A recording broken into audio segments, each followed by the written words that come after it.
Here with Dowling Catholic head coach Justin Einerson. Coach, thanks so much for joining me today. Your team is off to a 5-0 start. That's pretty good in the CIML. A couple close wins. I want to talk about Johnston on Tuesday night. You were behind and you rallied in the third quarter, got your team going, and you end up pulling out a 4-point victory. You also had another close victory earlier in the season against Centennial. Through the 5-0 start, it's good. But the fact that you've been through close games now, does that help you feel a little bit better here as you prepare for later in the season that you guys have played in close matchups? Yeah, I mean, you're never excited about having close matchups, but once you get through them, especially when you win, it's a confidence builder for sure. Both those teams defend really, really well, and they dominate possessions, which is tricky for a team like ours that is a little bit more high tempo.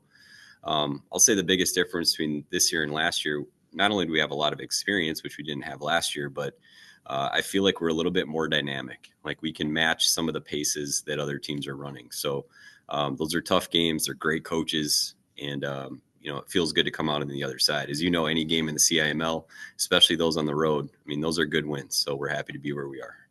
Noah Martins has been your go-to guy, has been your standout guy, 15 points per contest. But, you got Giovanni, who's also got 12 points per game. You're really built all around. Is there anybody that's really stood out to you, or is there anything part of your team that makes you stand out from the rest, do you think, despite or what you have against in the CIML? Well, pick a night.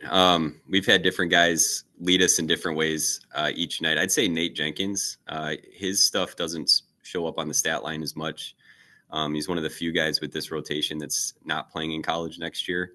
And he's really, really become an awesome defender. And we give him the hardest assignment every night to start. He learned how to rebound out of position. And, I think he's taken really good shots. He's had shooting nights that are great. He's had some that are okay, but we always know what we're going to get on the defensive end. He's a captain this year. So I'd say Nate has definitely been a bright spot. Alfred Coley's development in the past 12 months has just been phenomenal. And, shout out to him and all of his club coaches at United.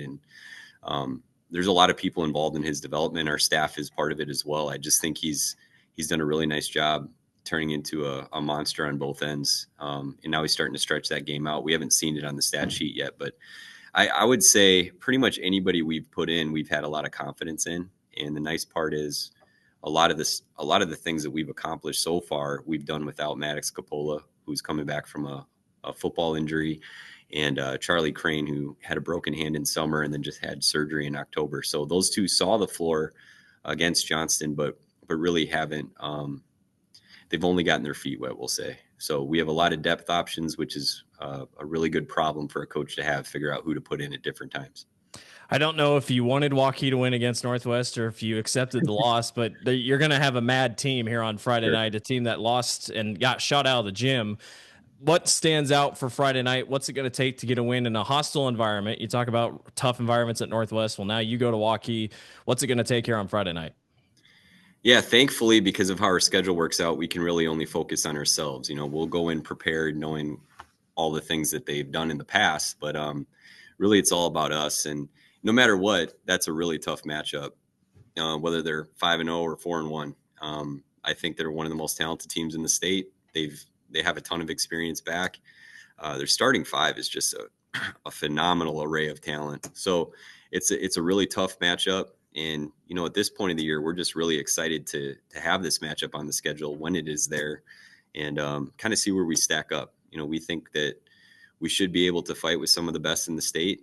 And it's a good opportunity to show that.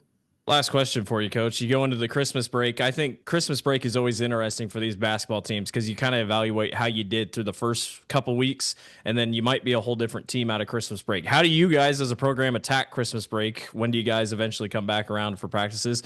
And how do you evaluate teams when you get through the month of December, you get that about week and a half break, and then you get going for the final push?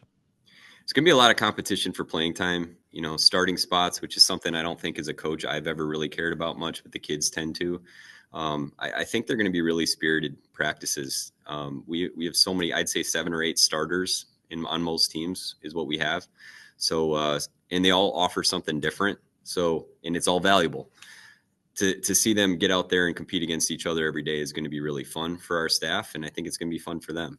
At the end of the day, when we're competing for spots, we're still a team, and these guys really like each other. We've been through a lot, so it's going to be nice to be tested twice before break here with two really good teams. We play Roosevelt on Saturday, and then kind of reevaluate for about 6 days or so, and then get back to work. Well, we hope you enjoy Christmas. Hope you enjoy the holidays, and hope you can celebrate a couple wins here this week. Thanks, Blake. Thanks so much, Coach.